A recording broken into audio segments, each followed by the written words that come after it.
YouTube, how's it going? The Goat House is back after an insane Week 15 in the NFL.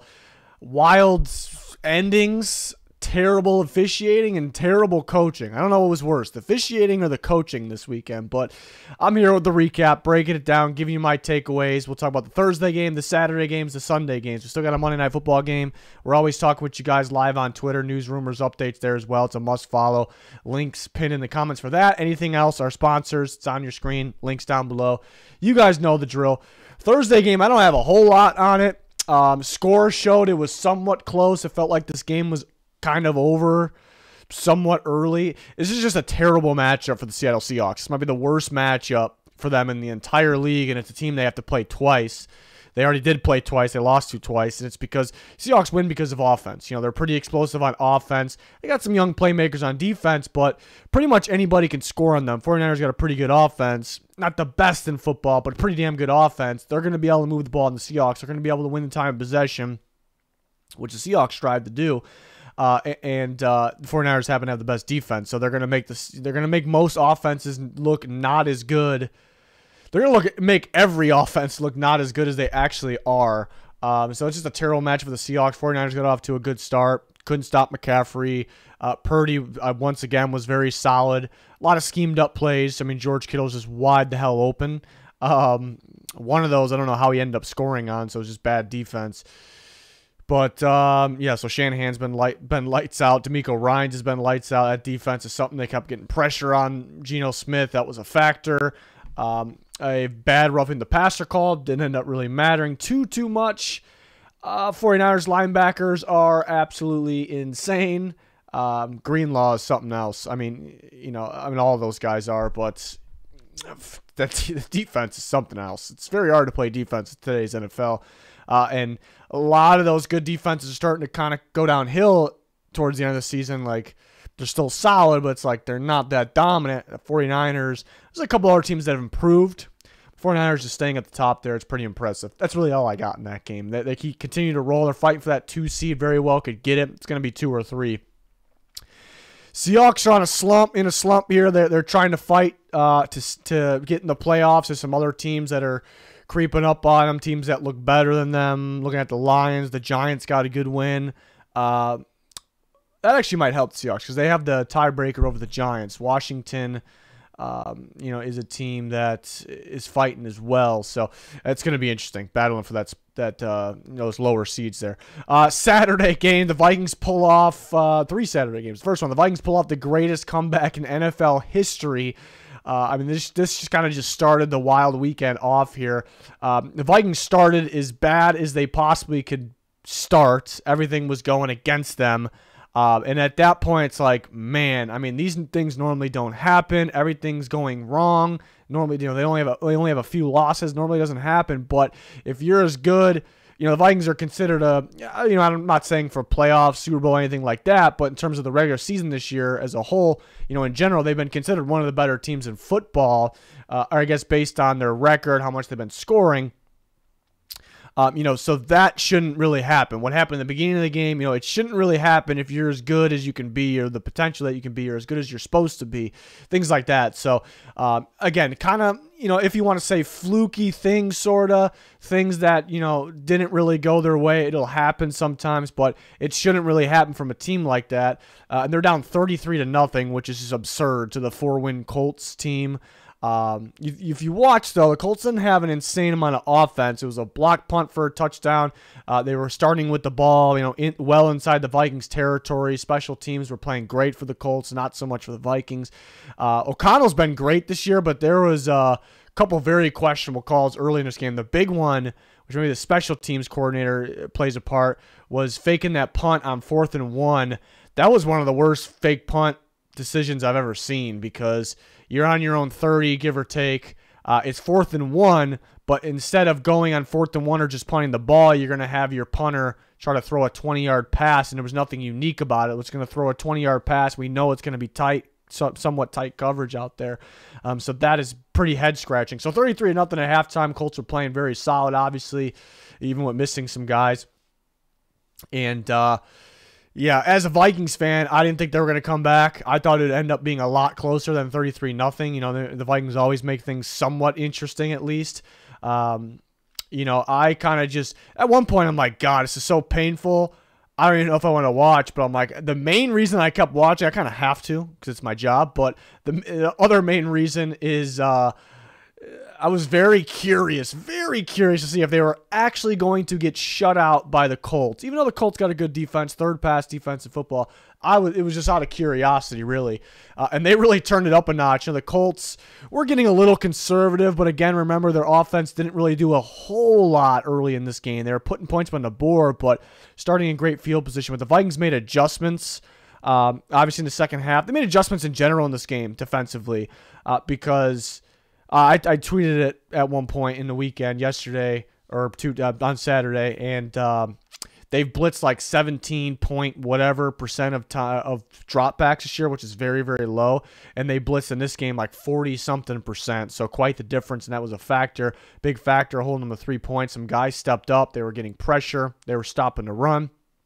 So credit to the defense as well, but the offense went crazy. Kirk, he had a very bad pick 6 in this game. He wasn't seeing open guys early in this game, but he turned it up a notch in the second half.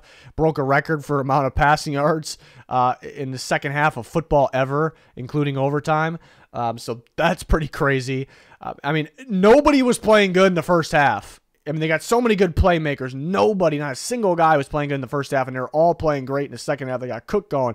KJ Osborne was fantastic. Jefferson was fantastic. O'Connell, the coach, had a bad first half. He was fantastic in the second half. So everything was kind of just clicking here, and the playmakers made plays. But, I mean, still to come back from 33 down, even when the playmakers are making plays, and things still weren't really going your way looking at the officiating. It's pretty ridiculous, you know, to bring that to overtime, get that 2-point conversion, which was a great one too. It's just, I don't even know. It's just insane what they're able to do.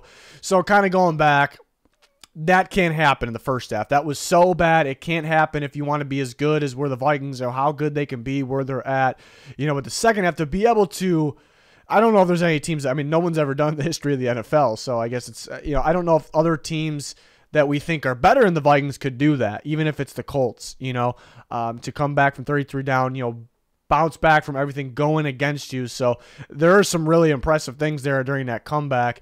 And to talk about the calls a little bit, yeah, they weren't really going their way. They had the fumbles returned for a touchdown, 2 of them. That was 14 points, both Chand and Sullivan. I mean, like everyone else, I disagree with, like, those should have been fumbles and touchdowns. The whistle should not have been blown. I look at calls too. Can I argue either side? And I look at those, and it's like, they're a little sketchy, you know. I think it's one thing if the whistle's blown like the second before or the second after a guy fumbles, but on both of those, Shannon Sullivan scoops him up, and the whistle's not even blown there. He's getting some yards. Then the refs hustle up, put the whistle in their mouth and blow the whistle. It's a little weird, I got to say. And there was a wild face mask call in this game as well on a nice Rager punt return. So, yeah, it made it even more difficult to make the comeback, and they still did it with that. I mean, it was just insane. It was just insane. And they clutch up in overtime, obviously there. I did not think Greg Joseph was going to make that kick.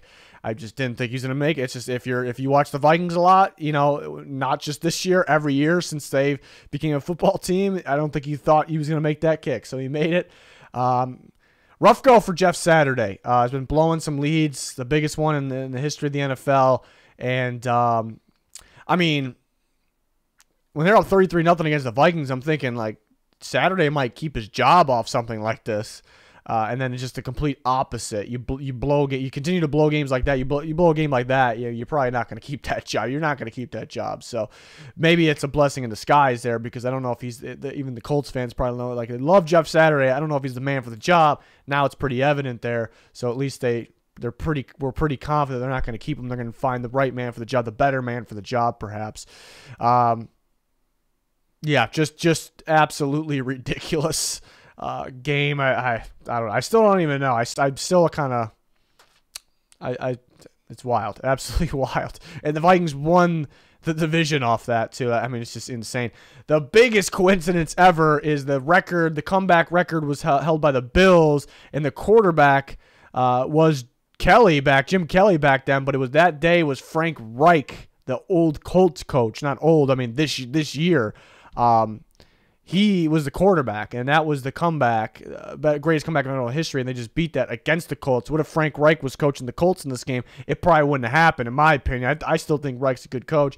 I thought that was just an absurd coincidence, just insane. I don't know. No one's talking about that enough. I don't know. The middle Saturday game was a little boring. Fresh off that Vikings Colts game, 13-3. Not the best weather conditions. The same thing applied for the night game, and those teams were figuring out how to score, though. I mean, both these teams kind of look bad in this game, but there was some good things, obviously. J.K. Dobbins went bonkers for the Ravens. I mean, he ran so well. There was a couple we thought he was going to break for touchdowns, still trying to get that long speed back, but maybe ones he could have broke for touchdowns, but he had averaged over 9 yards a carry. He probably should have got the ball more. I mean, the game was close for the most. I mean, it even ended kind of close, even though the Ravens only scored 3 points, So they probably should have ran the ball more. I mean, that was obviously working. The Browns obviously can't stop the run. The interior of their defense, not the best, so probably should have ran Dobbins or just ran the ball a bit more in general. You start moving the ball, then you go back to Huntley design runs or Huntley passes. Remember, that's your backup quarterback. Somebody tell Greg Roman, And then surprisingly, Tucker had some kicking struggles. One was blocked, but I was surprised that he missed the first kick there. The Browns had some kicking struggles as well. The Ravens left some points off the field that they did some things a little bit differently, like run the ball a little bit more because it was obviously working. They could have scored even more points. Maybe they could have won the game. At the same time, the Browns, I felt like, had opportunities to put this game away a lot earlier than they did. Some kicking struggles, some play calls I don't really agree with, but pretty sloppy game. Again, bad coaching from the Ravens. Like, I don't know what. There's some really bad coaching out there. Really bad coaching this year. Decision-making, play calls. It's just like, but the things that piss me off the most is when, teams don't know their opponents, and it's kind of it's a 2-for-1 in this one because you didn't really know your opponent because the Browns, you run the football. You don't know the situation as well. It's cold out. We know it's going to be low scoring. Run the football, get yardage, get points, win the time of possession. But what's going on within that's even worse. What's happening in the game? You're watching the game as you're calling plays. You see what's working. You see what's not working. Why are you insisting? The game is so short. You only have so many opportunities. Why are you insisting on what's not working? It just drives me nuts. It was a big problem. It's a big problem constantly, but it's a big problem throughout the league. I honestly don't know how some of these guys. I'm not specifically going to rip Greg Roman because I have other thoughts on that as well. Like, there's not too many quality proven coaches out there that's going to run that Ravens offense. With Lamar Jackson, they're just not, or they can't. So they are a little limited on who they could hire. So I'm not one of those people that are like, fire Greg Roman, boom, fixed. No, that's really not how it could be, but it's really not how it works. But just talking in general, this league, really this week, it's just a lot of bad coaching, and I feel like there's got to be better options out there to guys that understand what's happening in the game and who your opponent is. Like, it's pretty bad out there. But the Browns, that was a much needed win. The Ravens are weird. Like, they have a really good record, but it's like they slip up so often. I don't know if they necessarily. I know they're missing Lamar Jackson, but still, I don't know if they're necessarily as good as their record shows. It's a little bit of a question. But still, obviously, a good team got to get healthy. It's a big-time win for the Browns. And the Saturday night game, which was a great one, Dolphins Bills. There was some snow. Obviously, it really started coming down late. It was cold, windy, and these teams were able to produce on offense. Not the best defense out there. Obviously, which is a little surprising from the Bills' part. The Dolphins' defense should be better. I don't really know what's going on. Maybe a new defensive coordinator after this year, maybe missing Flores a little bit. Guys look out of place at times, but they do run a lot of man coverage. So I think usually when guys are out of place, most time it's zone. So but in this case, it's not. So I really, it's a little weird. I do love me some Jalen Phillips, though. Love me some Javon Holland, Xavier Howard. They got ball players. Bradley Chubb hopefully can step up a little bit more. Maybe their teams are getting the ball a little too quick. But yeah, I felt like this is a tough one. I think I was talking about on Twitter right after the game. Like the Dolphins had some really good things here. Like they were in a little bit of a slump. People were kind of thinking, is this the real Dolphins? Is this now the real Dolphins? Is Tua in trouble? So they go to Buffalo in the freezing cold. People are doubting them more because of that. And they kind of get out of that slump. Offensively, they can move the ball against a good team, in the cold. Tua plays a pretty solid game. I'm kind of on both sides of the running the football aspect here because that was a big problem last week. There was no game plan for the run against the Chargers of all teams. And they were only running when it's predictable. They didn't run enough at all. That's the last few weeks. So in this game, they came out and they ran the football. So that's a positive thing for Mike McDaniel. But I'm going to play the other side here for Mike McDaniel in a second. But there was some positives. Like, all right, they're taking the big negatives in the last couple of weeks, and they're showing us that, hey, we can overcome those, we can change those, we can flip the script. We are a pretty good offense here. We are a pretty good team. We can fight with the big boys. That's kind of the positive there. The negatives, they didn't find a way to win, though. Like, it's a game that it felt like they were going to win it towards the end for a little bit there at least, and it felt like they almost did enough to win that game. So that's a tough part there. That's a tough part. Are they going to play that good every time they play offensively? They play the Bills. I mean, they beat them last time maybe, but yeah, kind of going back to Mike McDaniel. There was a running game plan. There was a part of the game plan that featured the run. Like last week against the Chargers, he was trying at one point. There was really no plan for the run. It was bad, and they didn't run enough in the crucial moments, but. This game, there was a plan, and it kickstarted things. It got going. Mostert was having a day, but then you'd get down. I think early they end up getting field goals instead of touchdowns. There was a drop touchdown. It was a little bit of a low throw. Felt like it's a decent throw, though. It kind of needs to be away from the defender. Got to catch that ball. So they were getting field goals instead of touchdowns, but there was early moments as well, somewhat earlier throughout the game, where Mostert would really get them down there. The running game would get them down there, and then it'd be like 3rd and 1, and we're having Tua take a 5-step. I don't know if he's making him drop back as far as he is, but doing those types of plays, just insisting on the pass plays, like, oh, it's a big moment, I got to pass. Like, we got to pass, so got to live and die by the pass still. So there was some very questionable moments, and then you kind of look at the numbers afterward, like as good as Mostert played, he only had like 17, 18 carries, and the Bills they couldn't tackle. I mean, they could not stop the run, but they couldn't tackle, specifically Mostert, who had also had one catch for 20 yards. Like, you should have kept rolling with that. Like, how do you not keep rolling? Like, understand what you're watching, like what's happening in the game, what's working. I know the pass was working here and there, and they had a lead because of it at one point. That Waddle play was huge as well. See the speed, the next level speed on him, but man, I mean, just a few more Mostert runs might have won you the game. I'm talking like 3 more runs, believe it or not. Like, they could have won them the game. Bills, this is great for the Bills. I mean, it was defense was a little shaky. They couldn't, and that's what's not great. They couldn't tackle. They couldn't stop the run. So, yeah, again, this is the bad part. Teams that could run are going to be like, hey, that's a big part. Because when it gets to the playoffs, it's all game plan. And usually coaches don't miss. And once we get to the playoffs, it's usually good coaches. They're usually smarter. Like, they realize it is one and done here. So we got to get the best game plan for our opponent and just work on the thing that's going to work, what's going to go with what's working. So, maybe that's exposed now. It's a little bit, maybe. So maybe teams could run on the Bills, and that might be a problem, in the biggest time of the year. Who knows? So that was kind of the negative.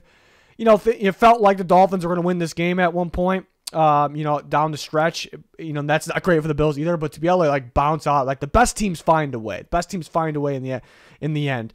Snow's really coming down to be able to kind of bounce out of that, figure out like, all right, it's crunch time. We absolutely have to score here. We absolutely have to get a stop here. And they go and do it. And I consistently, not every single week, but I consistently see that from, how many teams, like 4 or 5 teams this year.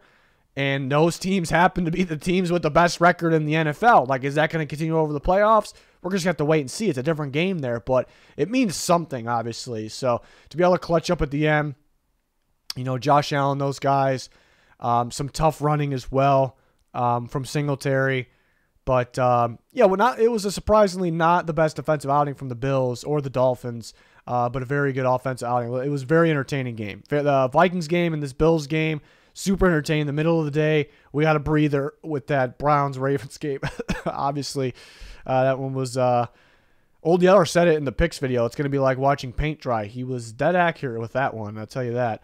On to the Sunday games, Eagles-Bears. The Bears keep putting up fights with not only teams, but I think good teams. And it feels like they keep having an opportunity to win against some of these teams. It's almost like the Texans and the Bears, the two teams with the first and second pick right now. So technically the worst teams in football. They have bad records, but they keep putting up fights with some, again, not only almost every team they play, but pretty damn good teams. And we're talking about the best team in football currently in the Eagles, and they kind of keep doing it. I know the last one was the Packers. Packers aren't the best, but they're used to losing the Packers to be able to put up a fight. But but they're not closing them out. They keep losing. That's kind of the issue as well. So, there's kind of positives, negatives. Like, hey, there's some flashes. There's some moments. Like, if you can further build this team, yes, that's looking great. And I think the Bears did a pretty decent job drafting last year.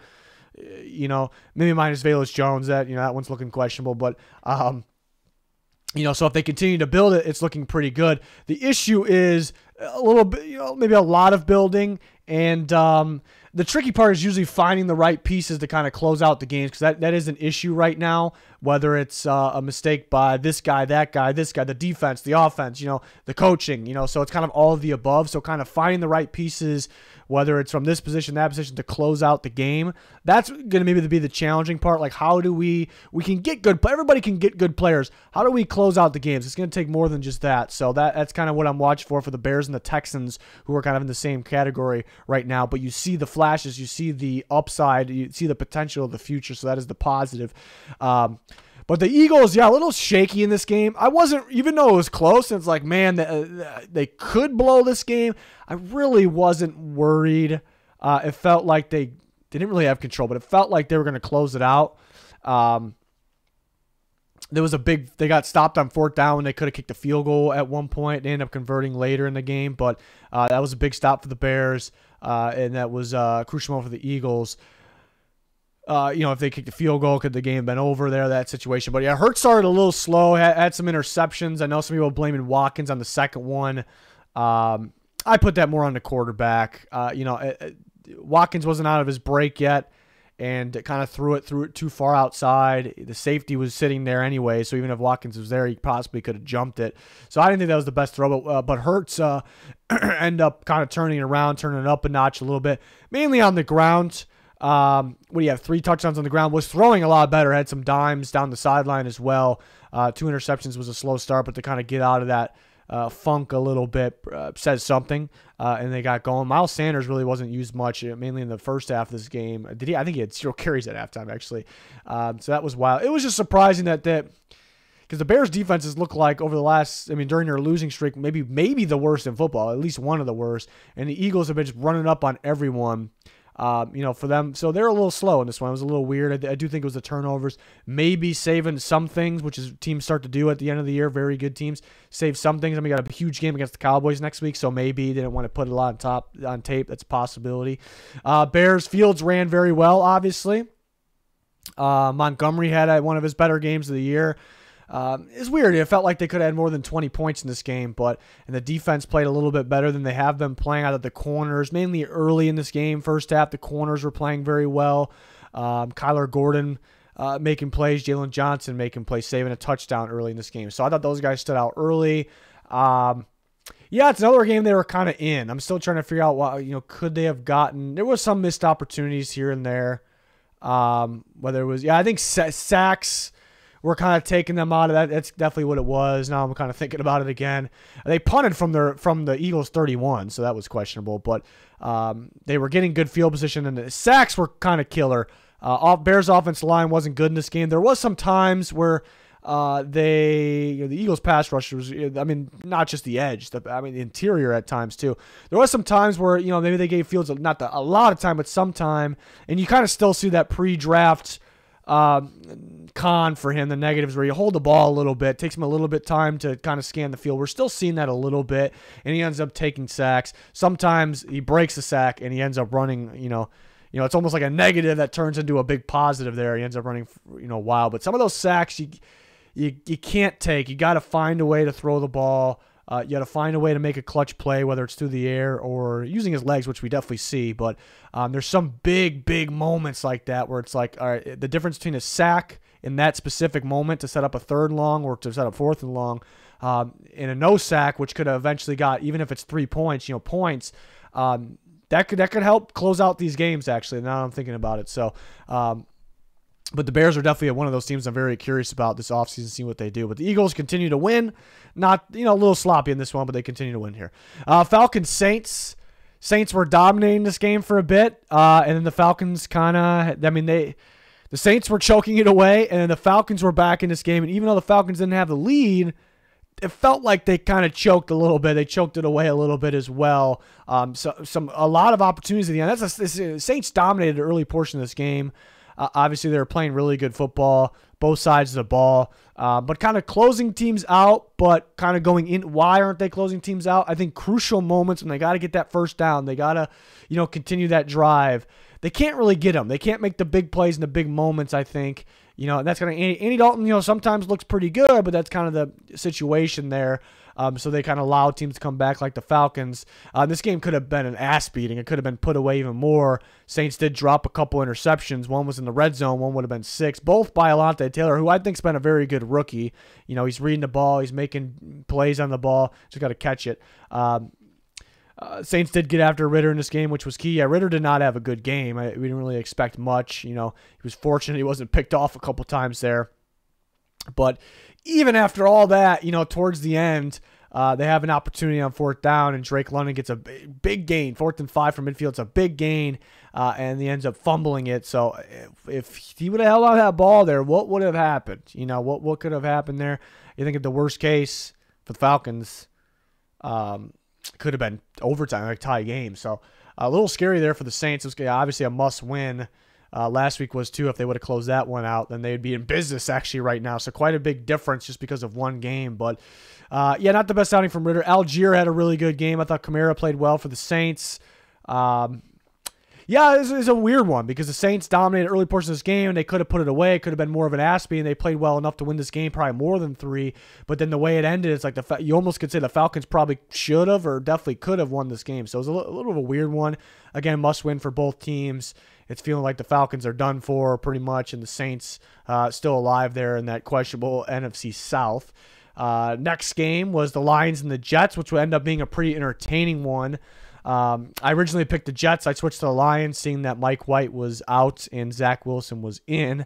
And Zach Wilson played pretty well down the stretch. He had a lot of yards. He made some clutch plays down the stretch, but I do think that was the difference. If Mike White played, I was keeping the Jets. I feel like it's an assumption, but I feel like they would have won this game. The Lions weren't super active on offense. They were in the right times, and that's the big part. They kind of execute at the right times, kind of like last week. But the Jets had an opportunity in this one. They were actually winning late. Felt like they could have held on, but the Lions kicked it into gear. That 4th and 1. I mean, the design of that play, it almost live. It was like, man, Goff, first read not open, second read wide open. Oh, I'm going to look over here. He's open. Hit. Touchdown. Can't believe they scored on that against a stout Jets defense. But you see it back, and it looks like that was the design of the play. They dragged everybody over to the right side of the field. And it's like almost like a, sometimes where you get like a slip screen going, it's like you're looking over here, you got all the receivers over there, but the linemen are pulling out downfield over here. It almost reminded me of that, but obviously it wasn't a slip screen. So the design play of that was beautiful. Ben Johnson's been big piece of the Lions' success, their offense. And there was some buzz on him earlier in the year, and I'm thinking he's young, not crazy experience, but I'm thinking he could get a head coaching job, which good for him. I mean, he's been fantastic. But that, Lions are on, they're going to keep going up, but that could be a tough loss. But the Lions clutch up when they need to. The offense was a little slow. I was surprised. They had 13 points for a while. I was very surprised. They couldn't get much going. I know they had a Jamal Williams touchdown taken off the board, and they still had some big plays. Goff was missing some throws early in this game. I thought he picked it up a little bit later, obviously, because he was missing some throws somewhat consistently earlier in this game. Not a ton, but just the Lions, continuing to find ways to win. The Jets aren't an easy opponent. The defense is really good. And it's kind of executing when you absolutely have to. I think that's huge there. And the defense is, I know it was Zach Wilson, and that interception was really, really bad. That was really bad. And I kept looking back at, like, what was he, when guys just like throw it up right to the defender, I'm trying to figure out, like, trying to get in the quarterback's head, like, what was he thinking? I kept watching it back, and then I definitely saw exactly what happened. Actually, Wilson, which is a problem. Wilson read man coverage. He thought Will Harris. Let's say Mike Hughes. It was Will Harris was man on Elijah Moore. It kind of did look like that early, like right away, but then he left him. And he thought Moore had him beat in man coverage, because again he ran man coverage, so he's gonna dump it over the top, but it ended up being cover 3, and Jerry Jacobs, the corner in cover, he's at the deep side of the field, the third, and he's just sitting back there the whole time, so he's not seeing the corner at the same time. So that's a little bit of an issue, but that's why he did it. Not that it justifies it, but that's what happened there. So the Lions made those extra plays in the big moments. The Jets didn't. The Jets still had a really good outing defensively besides that meltdown on 4th and 1. That's the game. I mean, that's the play. That's the game right there. That's it. Jets get a stop there. I mean, I guess anything could have happened, but if it was feeling pretty good for the Jets. So, and it sounds like Mike White won't play on Thursday either. It'd be Zach Wilson. So, that's a little interesting. And no, it's a big game against the Jags. It's a must-win for both teams. It's going to feel like, and this was a must-win. Lions, their playoff chances looking pretty good. Looking at Seahawks losing again mainly, but this was a huge game. Usually those huge playoff games are AFC versus AFC, NFC versus NFC. This was a big one. Between NFC and AFC team, they're big must-win. The Lions found a way to pull it off again. Steelers and Panthers. This game kind of went to where I expected. I picked the Steelers in the upset. I just thought their pass rush, mainly their defense, mainly their pass rush, was maybe going to be a little bit too much, was going to be the difference, making those extra plays, against Sam Darnold as well. And the Panthers been rolling. They've played some weaker defenses. I look at the Seahawks game. It's a better team than the Steelers overall, but it's a totally different matchup. I got to realize that. So I thought the Steelers defense and the pass rush was going to be a bit difference, and that really felt like what it was. Because it's, Trubisky, you give him credit for not turning the ball over, completing most, being efficient, I suppose. Didn't really make any flashy plays. The last drive, they converted some third downs to continue to run the clock and not give the Panthers, not the very last drive, but before the Panthers got the field goal, kicked the onside. So the Steelers' last real offense drive. So yeah. So credit there. Deontay Johnson made some big plays. They ran the ball all right.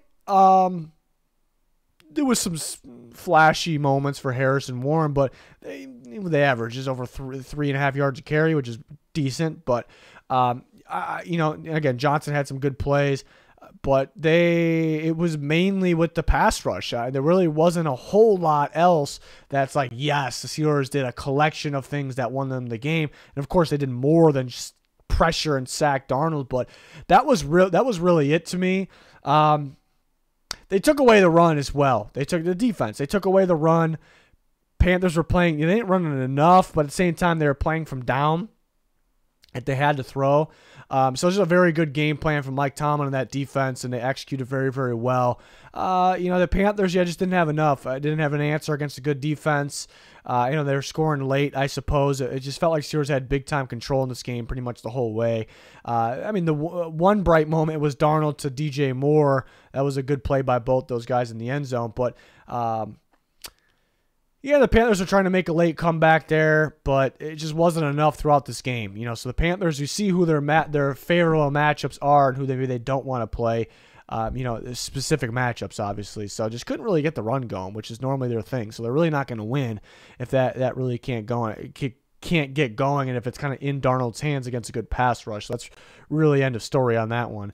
Cowboys and Jags, another wild game. It was a wild weekend here. A very good comeback for the Jags, against a good team in the Cowboys and putting up 40 points against them. 40. Ridiculous. 40-34. It was a wild game because the Cowboys were in control and they were looking good, and the Jags have a decent defense and they just couldn't stop them early.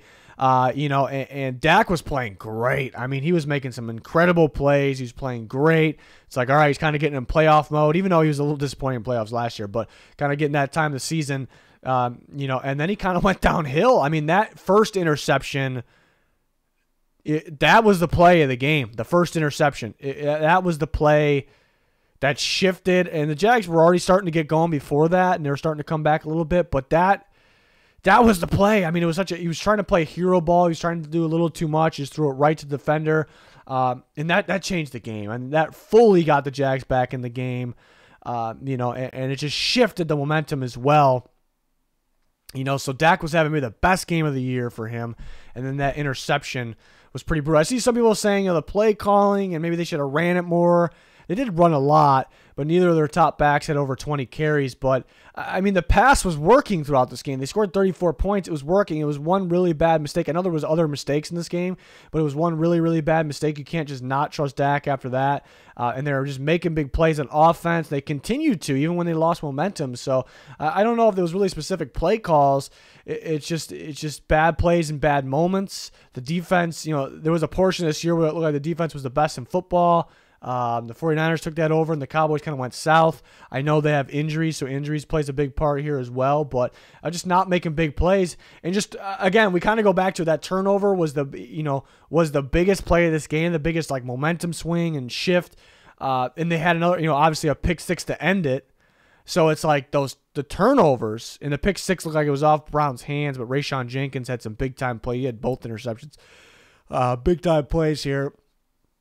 So you kind of look at it that way, like the turnovers. That's what it was for the Cowboys, and technically that's right.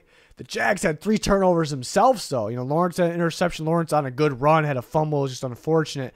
ETN had a fumble, even though he ran well, had a fumble as well.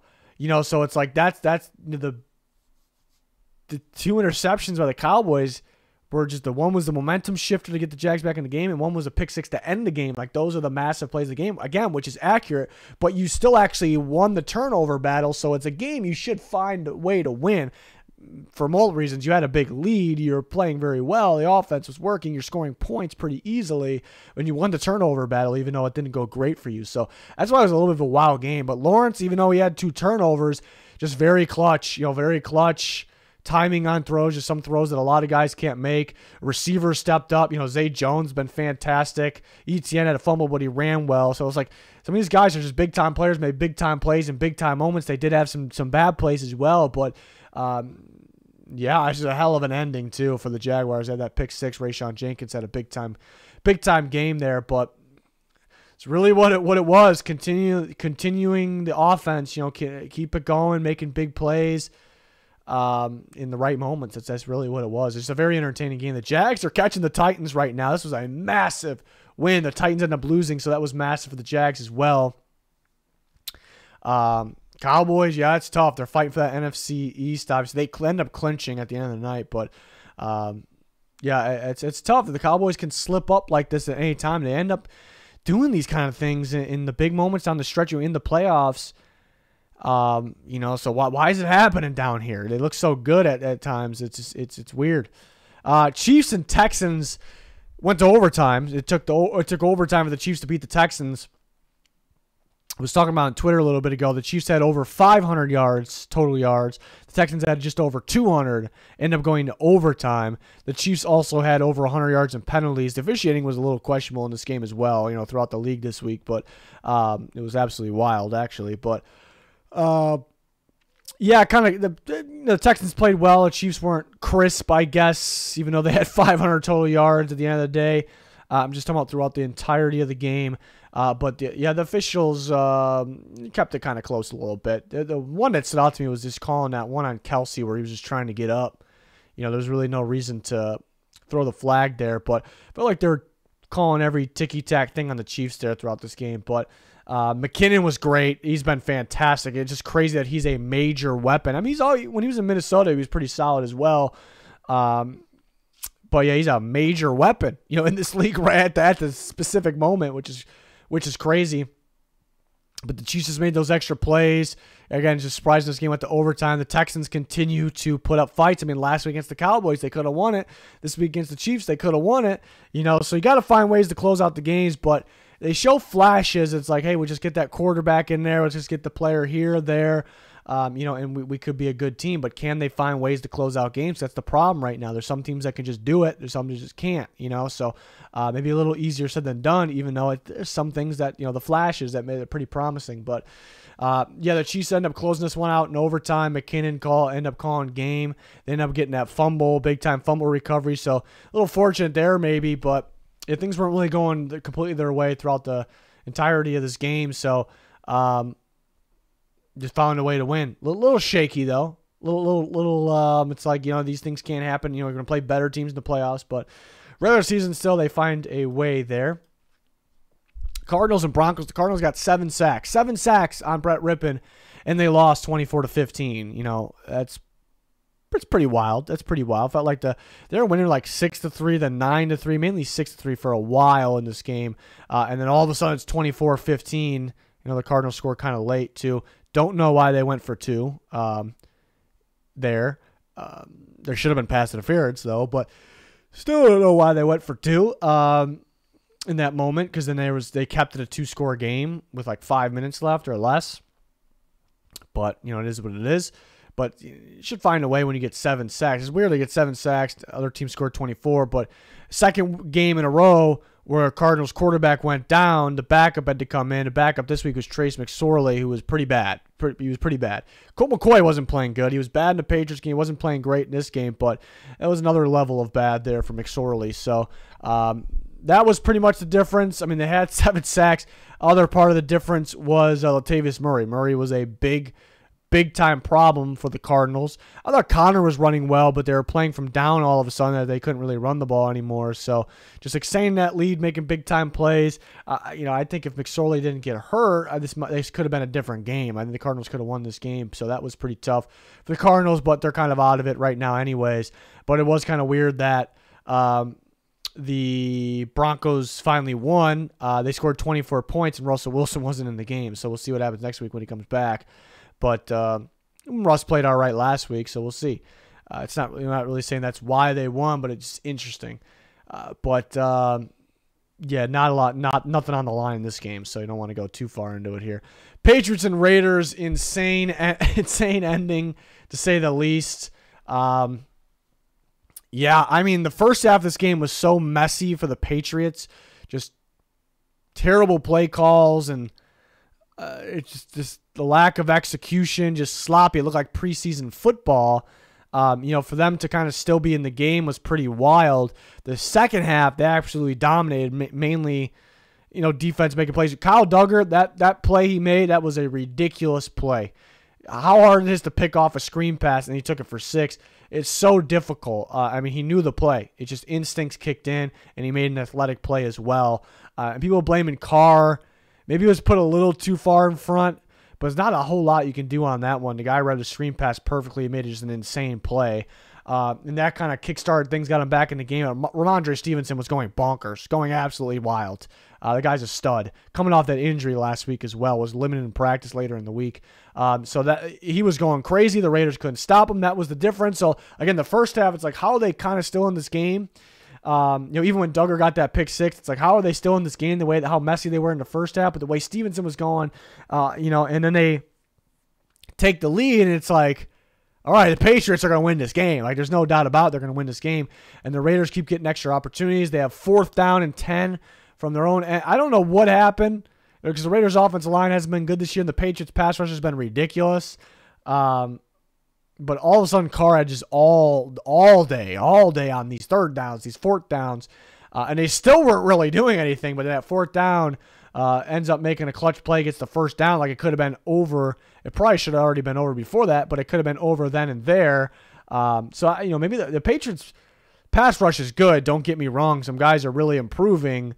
But it's starting to look like they just beat up. They've been playing some of the worst and the most beat up offensive lines, and they beat up on those guys, and they play a bad offense line, but nowhere near the worst in the Raiders. And again, they made some big plays throughout this game, but in crunch time, they were worn out, I suppose. But that's kind of what it looks like right now. But so the game could have been over several times. They convert that 4th down. All right, you still feel pretty good about the Patriots defense. Then they take a shot to Keelan Cole, and a lot live. When that happened live, I'm yelling at my TV, like not in anger or anything like that. I'm not a fan of either of these teams, but I'm kind of yelling at my TV, not like screaming, but I'm like, oh, he was out. Like, yeah, he was definitely out. And they called touchdown. I'm like, I'm pretty damn sure he was out there. It looked like he only got 1 foot in. And then you start seeing replays like, all right, yeah, he was out. I saw it right live. Like, he was out. They're showing an angle from like down low, like foot level. And it's like, you can see he's out there, but it's like, all right, let's be 100% sure. Give us, I'm like yelling at the TV, like, give us the over the top screen, but it does look like he's out there. And they give the over the top screen, and all of his toes are out by like this much too. It's like it's pretty damn clear. And then they're reviewing it for a while. I'm like, I don't know what they're reviewing this for a while. And they come back and it stands as a catch, and I'm just mind blown, because to me, that I don't know what else you need to see. To me, that is pretty damn clear. I thought it was pretty clear live. Like, I saw that live. It was pretty damn clear there, and to make a call like that in a big moment for when it's, there's a big problem with staying with the call on the field. You saw the interview with the ref after. You saw you read it actually, but you can watch it. But we need to be able to watch those things. But and they asked what went into determining that should stand, like that should be a catch, and the answer was. Literally, the answer was that was the call on the field. And they went in with other questions and answers on angles and everything, but that's what started the interview. What went into deciding, or what made that a catch, something along those lines. And the response was that was the call on the field, the original call on the field. That's it. Like, that's a problem to me. That's a problem. It's like, if it's kind of close, I don't even think this one was close. It's like, we're going to go with the call on the field. Just make the call, make the right call. To me, you can take a look at that, and it's blurry. You zoom in, and it ends up being blurry. Every picture is if you zoom in. And I think the NFL should have better technology and ability to read things than we do on our couches, but apparently not. But even with that, he's out. Like, I don't know what else. I don't even know what else you need to see. And it's not like, all right, it's blurry, so maybe he's not out. Like, no, he's out. Like, you can make the correct call that he's not in. So. That, and again, not having a fan of either side, like, to me, that stuff like that drives me nuts. But it's tie game. It's probably going to go to overtime. And then Stevenson has a good run. He ends up pitching it. He shouldn't have pitched that. And then Myers takes it instantly, like, oh, I got the ball. I'm going to run 10 yards backwards. It was exactly 10 yards. And I'm going to throw it just right to Chandler Jones. Just direct guy. Jacoby Myers used to play quarterback, by the way. Right to Chandler Jones. And he stiff arms Mac Jones. And Mac Jones could have made a better attempt, but I think people are getting on him a little bit too much on that. You got stiff arm even when defenders get guys that play defense their whole life get a good stiff arm on them. It's almost like you're disabled. Like, sometimes, like, you can't really do much. So Mac Jones plays quarterback, and why Jacoby Myers was trying to go to the quarterback, even though he threw it right to Chandler Jones, why he was trying to go back 10 yards and throw it back. I mean, how many more yards backwards from there back to the quarterback? I don't know what went through his mind. It was so bad that it looked like it was on purpose. Like, it looked like it was on purpose. Like, I wanted to lose this game, and here you go, Chandler Jones. That's how bad it was. But players make dumb mistakes, I guess, all the time, so you don't want to put it all on him there. But and it's just an insane ending. Like, every week, I mean, the amount of crazy endings that happened just this week, it used to be years and years and years without seeing this stuff. Or sometimes it's like we go weeks and weeks without seeing like a crazy ending. I don't know what's happening right now, where it's like this is becoming the normal, where there's historic finishes, like records every single week. I don't know what's happening to cause that. Pretty soon it's going to be like an every game thing. It's kind of gearing towards that. I don't know. It's like, it's very, very cool to see. It's like, wow, what just happened? But I don't know if I don't like the sloppiness. I don't like every game being, and not every game, but I don't like it being like this, when it's like almost normal, even though it's still amazing to see. And it was this week. It's just like, I want to see like real football. Stop with the stupidity. Stop with the terrible decision-making when it comes to coaches. Stop with the terrible officiating to keep teams in games, put teams in games, give teams wins. So it kind of drives me nuts at the same time, but I'm just surprised that came from a Belichick team. I did remember that he put Gronk at safety against the Dolphins on a Hail Mary once. I don't know why you put Gronk at safety, but that's just one other play. It's really not the same thing. But it's still surprising to see it from a Belichick team there. So it's just wild. Raiders were pretty fortunate to win that one and stay alive. And that's just a massive loss for the Patriots. You needed to win there to stay alive for the playoffs, and they're still alive. But, man. Titans and Chargers ends up being a very, very close defensive game. The Chargers pull it off in the end, 17-14. A lot of points came at the end there.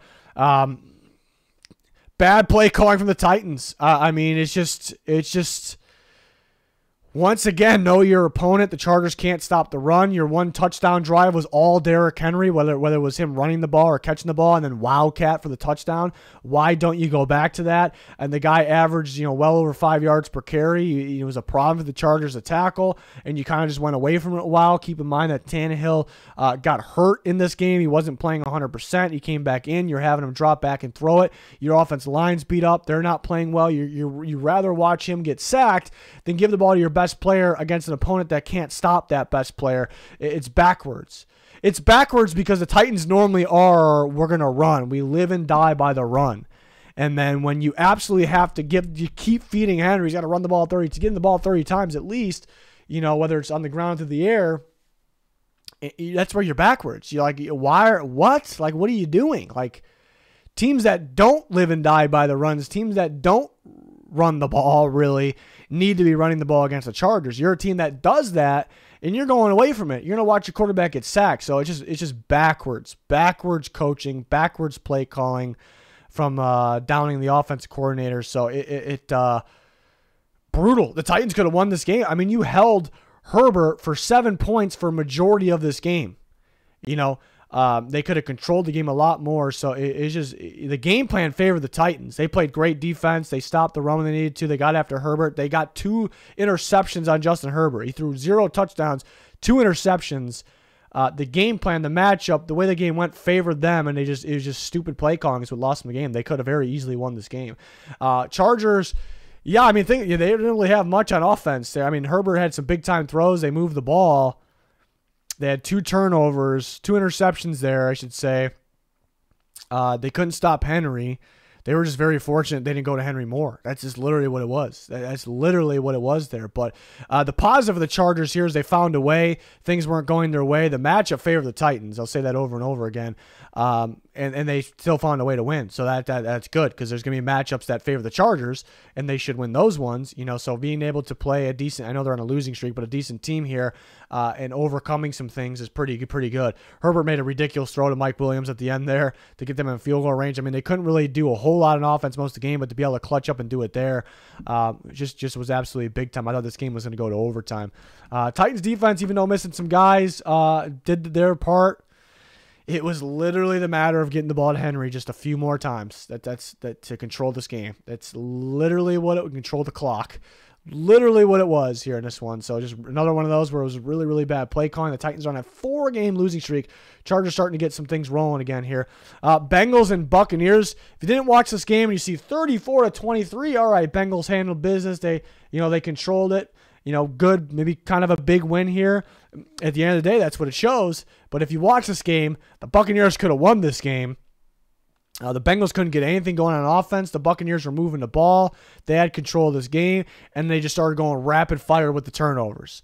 It was pretty wild. And just even after a couple turnovers, Bengals, the first one to get a field goal on, it's like they still can't. It's all right. The Bucs, it's all right. And they continue. Like they had how many drives straight where it was a turnover. That fake punt, whatever the hell that was, from your own 30-yard line.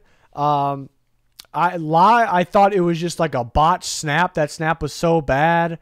Or maybe the snapper thought it was a fake, and I didn't think there was any way it was a fake. But apparently, I don't know. Apparently, they were trying to fake that punt there when they kind of still had control of that game. And they were up. I don't even know. Like was that real? Like Bernard kind of took the blame. Like he was on his fault. He didn't get to communicate. The word that it was supposed to be a fake punt. Like I don't know if Bernard's being that good of a guy where it like wasn't supposed to be a fake punt and he was just saying it was. I don't know. But it sure sounded like that was supposed to be a fake punt, and that's just awful. That's the awful call there. Buccaneers are dead last in the NFL in rush attempts per game. I know it hasn't been good, but they're abandoning it too early. In this game, they were up, and White averaged 3-point-something yards per carry, and Fournette averaged over 4 yards per carry. Like, why aren't you just pounding the football here?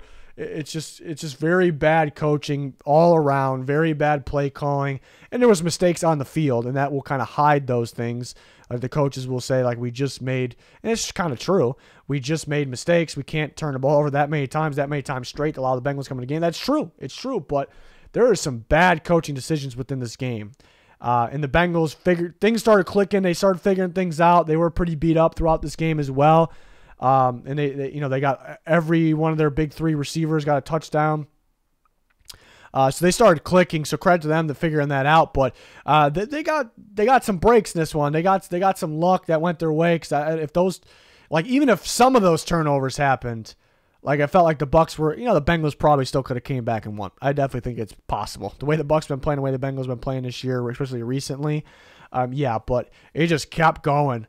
Another thing, Burrow took maybe the worst sack I've ever seen in my life, and they ended up getting bailed out on that, even whether it was the right call or not. But, there's some things that went the Bengals' way in this game. Definitely went their way. They weren't their best in this game, but they found a way to win. They're going to continue to roll here, and they made clutch plays when they needed to there. So that was the big part. So big win for them. Tough one for the Bucs. One they could have won. In the Sunday night game, 20-12 final. For a second there, I thought we were going to get another 20-20 tie between the Giants and Commanders. Not really, but it was possible. All right, where do I start with this game? The difference in this game was trying to put this together. And well, first it's the strip sacks, 2 strip sacks. Huge difference in this game.